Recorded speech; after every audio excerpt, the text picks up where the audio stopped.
দেখেন কুকুরটিকে কিভাবে মারতেছে। আচ্ছা, যারা এই কুকুরটিকে এইভাবে পিটিয়ে পিটিয়ে মারছেন, কুকুরটি এক প্রকার নিরুপায় হয়ে যখন তার মাথার ভিতর এই যে দেখেন আল্লাহ, যখন এইভাবে আঘাত করা হয়েছে সে কিন্তু একদমই নিরুপায় হয়ে গেছে। তখন সে উঠে দাঁড়াতে পারছিল না, তখনও এসে তার মাথার মধ্যে এইভাবে আঘাত করা কি খুব দরকার ছিল? আচ্ছা মানছি, কুকুরটা যদি কোনো অপরাধী করেছিল তাহলে অন্য শাস্তি দিতেন, অন্যভাবে তো শাস্তি দেওয়া যেত। শাস্তির তো অনেক ধরন আছে, এটা কোন ধরনের শাস্তি?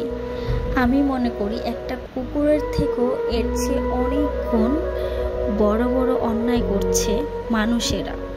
আর যেইখানে একটা কুকুর কথা বলতে পারে না, অবুঝ প্রাণী, সে অন্যায় করতেই পারে, তাই বলে তাকে এইভাবে পিটিয়ে মারতে হবে?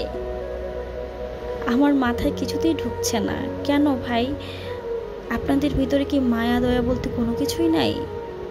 যেখানে মানুষ দিনের পর দিন এত অপরাধ করতেছে, এত খারাপ খারাপ কর্মকাণ্ড করতেছে, কই তাদের পিছনে কেন লাগছেন না? একটা কুকুরকে এইভাবে পিটিয়ে মারতে হলো আপনাদেরকে? সত্যি আর কিছু বলার নাই। আল্লাহ সবাইকে বোঝার তৌফিক দান করুন।